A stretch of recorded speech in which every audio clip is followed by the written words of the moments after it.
back at the DC Improv Comedy Club, Comedy Lounge. Ooh, these lights are bright. It's wicked wobbly. I'm a little bit more wobbly than I usually am. Not like you guys would notice that. But you guys ever get lost in your own town? Use too many of your little gray cells in your brain. Yeah, you're agreeing. I see some of the normies are nodding their heads. It's okay to laugh. Normies are non-disabled people. I used to be one, so I love using the N-word.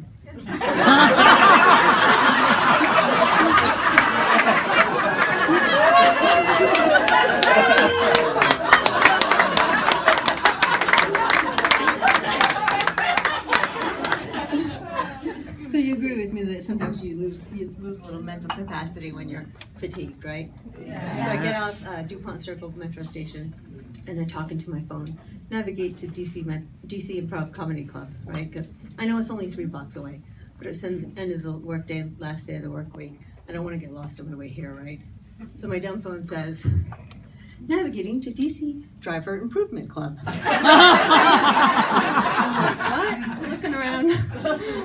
Some sort of sign. And for me, this part of town, it all looks the same. It's like green from the trees, red from the brick, and then a whole blur of people I need to avoid. And this city, it's a whole bunch of people from a whole bunch of different places, which is what makes the city so great. And then this time of year, there are tons of tourists here for the flowers and the trees.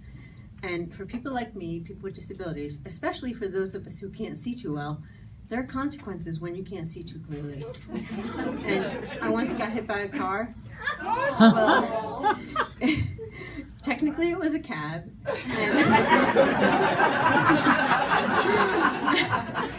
And hit is a little too strong of a word. He rolled into me and I walked into him simultaneously. I stepped off the sidewalk and into the street with 8 seconds on that walk clock. My minimum is 10. I was so jazzed up.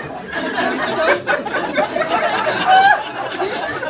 was so jazzed up on my way back from seeing that comedian, the Egyptian Jon Stewart, Mohammed Yusuf, with my wild friends, women independently living with disabilities, many of whom are here today. What can I say? I was tired from the long work day. We were enjoying the evening out, and it was stupid. I leapt into the sidewalk, leapt into the street. What can I say? I was an ID10T. Write it down, ID10T. It's essentially idiot,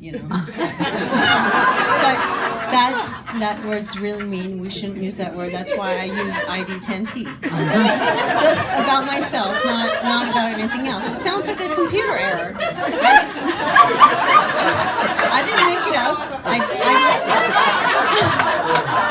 I didn't make it up, but it looks like, it's more appropriate, but I just use it on myself, nobody else. Anyway, so I'm getting up from this preventive role I had taken when I walked into the cab. And you'll learn this as you grow up, that there's a specific way to fall so you don't break your bones. And I look over at the cab driver's face, and he has this horrified look on his face because he's looking at my left side. And he says, "Oh, I'm so sorry, ma'am. I need to take you to the hospital." I'm like, "No, sir. I'm okay. I was like this before." And then I see his entire life flash before my eyes. So it takes some convincing. And I'm thinking to myself, the only thing I am thinking right now, after I've walked into this man's cab and seen his entire life flash before my eyes, is, my God, this man speaks English so well, which I know is completely racist, right? But he's kind of judged me too, because he doesn't expect someone like me to be out on a weeknight, enjoying the arts, right? So we're even, kind of. So anyway,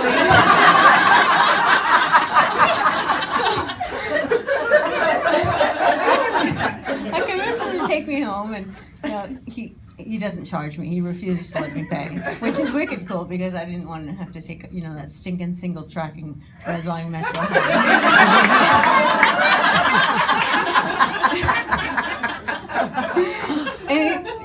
And tells me to stay in the back seat so it can help me out of the cab, which is hilarious because I've been getting in and out of cabs on my own like this for the past 2.5 decades. And so as I'm getting out of the cab, he sort of gives me the once over and says, "Are you sure you're okay?" I'm pointing to my thigh. I'm like, it hit the sweet spot, that big thick American thigh. So I'm then I say, "You better check your front bumper. I think I dented it." Again, he shakes his head.